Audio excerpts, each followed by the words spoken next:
Good morning student. आज हम प्राचीन भारतीय इतिहास का एक और टॉपिक करेंगे जो है अशोक का धम्म। देखिए, अशोक का नाम जब आता है तो हमें पता है कि प्राचीन भारतीय इतिहास का एक महान सम्राट था अशोक, और मौर्य वंश का शासक था। सबसे पहले तो हम अशोक का देख लेते हैं कि कब से कब तक ये टाइम पीरियड हमने दे रखा है, इन्होंने शासन किया है। अब विश्व के महान सम्राटों में इनकी गणना की जाती है। अशोक बिंदुसार का पुत्र और चंद्रगुप्त मौर्य का पौत्र था, और इन्होंने बहुत सी उपाधियां धारण की थी, जैसे प्रियदर्शी, प्रियदर्शन, देवनाम प्रिय। और इन्होंने जो शिलालेख, स्तंभ लेख और गुहा लेख जो अंकित करवाए थे, उनमें मास्की और गुज्जर अभिलेख में ही इनका नाम अशोक मिलता है, नहीं तो दूसरे अभिलेखों में क्या है, इनके जो उपाधियां हैं वो अंकित की गई थी। अशोक ने एक महत्वपूर्ण उनके जीवन की जो घटना थी वो थी कलिंग पराक्रमण, जो कि 261 ईस्वी पूर्व में उन्होंने किया था। उसमें इतना जीव हत्या हुई कि वो क्या कर जो युद्ध की जो नीति थी उससे घृणा करने लगे और उसका त्याग कर दिया। और उसके साथ उन्होंने कौन सी नीति अपनाई? धम्म की नीति अपनाई, युद्ध की नीति को त्याग करके। उसके बाद उन्होंने एक नया जो धम्म है या धर्म है उसको अपना लिया। अब अशोक का जो धम्म था, पहले उसका अर्थ देख लेते हैं। तो यहाँ जो धम्म लिया गया है, मतलब धर्म जो संस्कृत भाषा का जो शब्द है, वो धर्म का जो संकीर्ण अर्थ है वो नहीं है। धम्म संबंधी जो सिद्धांत उन्होंने अंकित करवाए अपने शिलालेख, गुहालेख, स्तंभ लेखों में, उसमें रीति रिवाज और कर्मकांड नहीं था। इसमें क्या है, मात्र सहिष्णुता और सामान्य आचरण के आदेश दिए गए थे।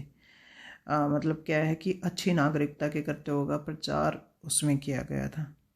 इसके सिद्धांत सभी धर्मों के लोगों को मान्य थे, अर्थात क्या है, सभी धर्मों का सार इनके धम्म को कहा जा सकता है। अशोक के जो धम्म के बारे में जानकारी मिलती है, उसके दूसरे स्तंभ लेख में इसके अर्थ को स्पष्ट किया गया है। अब आ जाते हैं जो धम्म है उसके सिद्धांत क्या हैं। तो धम्म में उन्होंने कौन कौन से विचार या सिद्धांत दिए गए हैं जो जनता के द्वारा जिनका पालन किया गया था। तो सबसे फर्स्ट पॉइंट क्या है, सहिष्णुता। अब सहिष्णुता क्या थी कि मनुष्य को क्या है, अपनी वाणी के ऊपर नियंत्रण रखना चाहिए, और जो अपने लिए उम्मीद करता है दूसरे लोगों से, वैसा ही व्यवहार दूसरे लोगों के साथ उसको करना चाहिए। और इसके बारे में जानकारी मिलती है उनके जो 12वें वृत्त शिलालेख हैं, उसमें उसके बारे में जानकारी दी गई है। और उसमें कहा गया है कि मनुष्य को दूसरे आदमी के संप्रदाय का भी आदर करना चाहिए। तो ये क्या है, फर्स्ट पॉइंट है जिसमें क्या है, अशोक के जो सिद्धांत हैं उनका बारे में जानकारी मिलती है। उसके बाद है अहिंसा। ये देखिए, इससे पहले जैसे जैन धर्म, बौद्ध धर्म हम पढ़ रहे थे, तो उसमें भी ऐसे ऐसे सिद्धांत दिए गए हैं। तो इसमें क्या है, इस सिद्धांत में क्या दिया गया है, दो पहलू इसमें दिखाए गए हैं कि पशु पक्षियों के वध के ऊपर रोक लगाई गई, और जो उनका स्तंभ लेख 5वां है उसमें उन्होंने कुछ पशु पक्षियों के नाम अंकित किए गए हैं जिनकी हत्या को उन्होंने अवैध घोषित कर दिया, वैध घोषित कर दिया। और उसके अलावा कुछ ऐसे दिन भी निश्चित किए गए जिसमें क्या है, पशु वध नहीं किया जाएगा, उनका शिकार नहीं किया जाएगा। और व्रत शिलालेख 13 में भी क्या है, कलिंग युद्ध के दौरान जो विनाश हुआ था उसके बारे में जानकारी दी गई है। इसके अलावा जो इतिहासकार जैसे रोमिला थापर है, वो क्या मानती कि सम्राट अशोक ने पूर्ण रूप से अहिंसा का आग्रह नहीं किया था। कुछ अवसर उन्होंने निश्चित किए थे कि जब हिंसा नहीं की जाएगी। उसके अलावा क्या है कि एक धर्मदान है, मतलब धर्मदान का अभिप्राय क्या है, धर्म का प्रचार करना चाहिए, और जगह जगह क्या करते हैं वो, इसकी व्याख्या भी की गई है धर्मदान की। और अपने राज कर्मचारियों को भी धर्मदान के लिए वो जगह जगह भेजते हैं, और भाईचारे की भावना होनी चाहिए आपस में। उसके अलावा सच्चे रीति रिवाज उन्होंने बताए हैं कि भी जो परंपराएं या कर्मकांड अभी तक हिंदू धर्म में प्रचलित थे वो सच्चे नहीं हैं, बल्कि सच्चे जो रीति रिवाज क्या है कि जन्म, बीमारी, विवाह आदि के उपरांत या यात्रा से पहले होने वाले जो खर्चीले जो समारोह हैं उनकी उन्होंने निंदा की है। तो कुछ सच्चे रीति रिवाज जिसमें दूसरों को भला हो सके और व्यर्थ का जो धन हम व्यय करते हैं उसका उन्होंने विरोध किया है। उसके अलावा एक सिद्धांत क्या है, अपव्ययता है कि जो जीवन का एक व्यवहारिक पक्ष क्या है कि जो मनुष्य अपनी सुख सुविधाओं के लिए जो ज़्यादा खर्च करता है उसको ना करके उसको दान देना चाहिए, अच्छे कर्मों में लगाना चाहिए, दूसरों के सहयोग में उसको लगाना चाहिए और बचत करनी चाहिए। एक सिद्धांत क्या है, आत्मनिरीक्षण। अब इसमें क्या है कि अपना आत्मनिरीक्षण करना चाहिए, जो कमजोरियां हैं, कुरीतियां हैं उसको दूर करने का प्रयास करने चाहिए। जो बुराइयां हैं मनुष्य के अंदर, क्रोध, ईर्ष्या, निष्ठुरता, उसको क्या है आत्मनिरीक्षण के माध्यम से समाप्त करना चाहिए। एक सिद्धांत उनका क्या दिया गया है, धम्म में सेवा और सौम्य व्यवहार, दूसरों की सेवा करनी चाहिए, मनुष्य का आदर करना चाहिए, माता पिता की सेवा भी करनी चाहिए, बड़ों का आदर करना चाहिए और अच्छा व्यवहार रखना चाहिए सबके साथ। स्वयं वो भी एक राजा होते हुए क्या करते थे, जन कल्याणकारी उन्होंने किए थे। एक क्या है, बड़ों का आदर करना चाहिए, जैसे गुरुजन हैं या माता पिता हैं उनकी आज्ञा का माननी चाहिए और ब्राह्मणों और ऋषियों के प्रति भी श्रद्धा रखनी चाहिए। एक सिद्धांत धर्म का क्या दिया गया है, छोटों के प्रति प्रेम भाव भी रखना चाहिए। और एक में क्या बताया गया है कि मन की पवित्रता।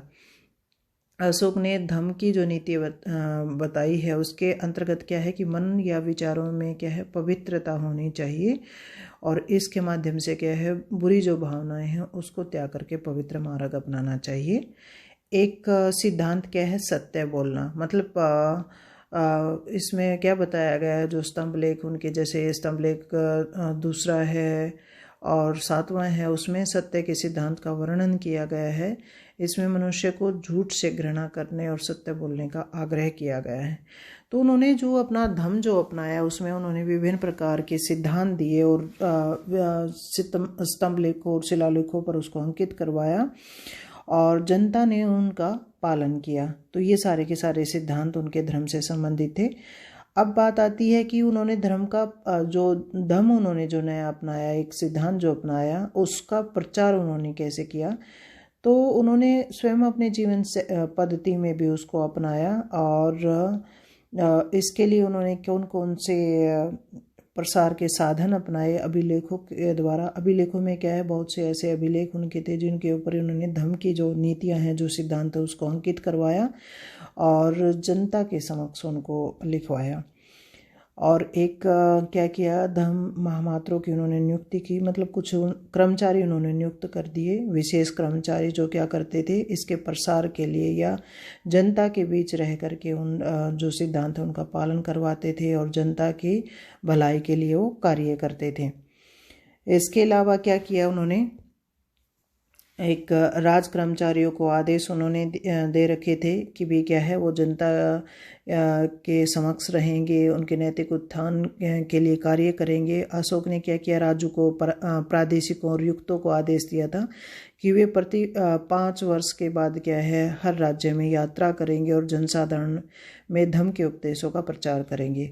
धम्म यात्राएं भी एक प्रसार का साधन था। अशोक ने क्या किया था, युद्ध विजय जो भेरी घोष थे उसके स्थान पर उसने धम्म घोष को अपना लिया था और उसने विहार यात्रा बंद कर दी जो कि शिकार के आनंद के लिए की जाती थी।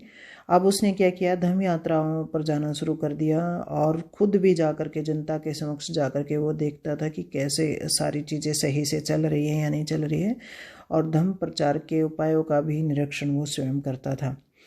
एक उसने क्या किया, धर्म प्रचार के लिए कि जन कल्याण कार्य किए उसने। और जो स्तंभ लेख हैं, जैसे स्तंभ लेख 7 है उसमें भी उसने सड़कों के निर्माण करवाया, छायादार बरगद लगवाए, पेड़ लगवाए और कुएं खुदवाए। तो प्रजा की भलाई के लिए कार्य उसने किए थे। तो ये उसके धम्म में ये देखने को मिलता है। अहिंसा की नीति का पालन उसने करवाया।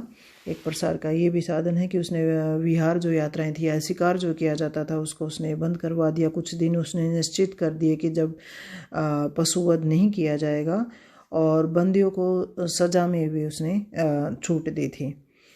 और धम्म नीति का परलोक से संबंध। अब जो उसके शिलालेख मिले हैं, जैसे उसका शिलालेख 10वां है, उसमें धम्म की नीति के माध्यम से स्वर्ग की प्राप्ति भी की जा सकती है कि भी आपको यहाँ तो सुख सुविधाएं मिलेंगी ही मिलेंगी, प्रजा की भलाई करोगे, लिए दूसरों का सम्मान करोगे, बड़ों का आदर करोगे, दान करोगे, इसके साथ साथ आपका जो परलोक है वो भी सुधर जाएगा। ऐसे उन्होंने सिद्धांतों या धम्म की जो नीतियाँ हैं उसमें उन्होंने वर्णित किया। एक विदेशों में धम्म शिष्टमंडल भी भेजे गए। इसका जो धम्म का जो सिद्धांत था या धम्म था अशोक का, वो केवल भारत में ही नहीं बल्कि कुछ शिष्टमंडल भेज करके या कुछ राज कर्मचारियों को भेज करके इस धम्म का प्रसार उन्होंने दूसरे देशों में भी करवाया। जैसे सीरिया, मिस्र, मैसेडोनिया ये प्रमुख थे जहाँ पर धम्म प्रचारक उन्होंने भेजे थे। इसके साथ ही उसने श्रीलंका सहित दक्षिण में पांड्य, चोल, केरल पुत्र व सत्यपुत्र इत्यादि क्षेत्रों में भी क्या है धम्म संदेश पहुँचवाए थे। तो ये धर्म के जो अशोक का जो धम्म है उसके सिद्धांत कौन कौन से रहे, उसका अर्थ क्या रहा और उसके प्रसार के लिए या प्रचार के लिए उन्होंने कौन से साधनों का उपयोग किया, वो सारा का सारा हम कर चुके हैं। अब देख लेते हैं धम्म का महत्व क्या था। मतलब उन्होंने जो अशोक ने जो धम्म चलाया उसका क्या महत्व निकल कर के आता है, क्या कंक्लूजन निकल कर के आता है। तो अशोक का जो धम्म था उसमें अनेक धम्मों के मानवतावादी सिद्धांतों का संग्रह था। और प्रशासन में भी क्या होता है, इसके कारण इसका स्वरूप उदार हो जाता है और अधिकारी प्रजा के साथ अच्छा व्यवहार करने लग जाते हैं और प्रजा के नैतिक उत्थान के लिए प्रयास किए जाते हैं। नैतिक नियम कुछ निश्चित कर दिए जाते हैं कि बड़ों का आदर करो, छोटों के साथ प्रेम भाव रखो और जो गुरुजन हैं या ब्राह्मण वर्ग है उसके साथ श्रद्धा प्रकट करनी चाहिए। इसके अलावा इस नीति के कारण क्या होता है, राज्य में शांति स्थापित होती है, करने में सहायक रहता है ये धम्म, और अपराध की जो प्रवृत्ति है उसमें कमी आती है। तो ये हमारा पूरा का पूरा अशोक का जो धम्म था कि उसका धम्म का अर्थ क्या है, उसके साधन क्या थे, सिद्धांत क्या थे, और अशोक का जो धम्म है उसका महत्व क्या रहता है, क्यों लोग उसको अपनाते हैं और दूसरे देशों में भी इसका प्रसार किया जाता है। तो अशोक को याद किया जाता है उसकी जो धम्म नीति के कारण भी या उसके शिलालेख स्तंभ लेखों के कारण। तो ये एक महत्वपूर्ण विषय था अशोक का। ये हमने यहाँ कंप्लीट कर लिया है। ओके भाई, थैंक यू।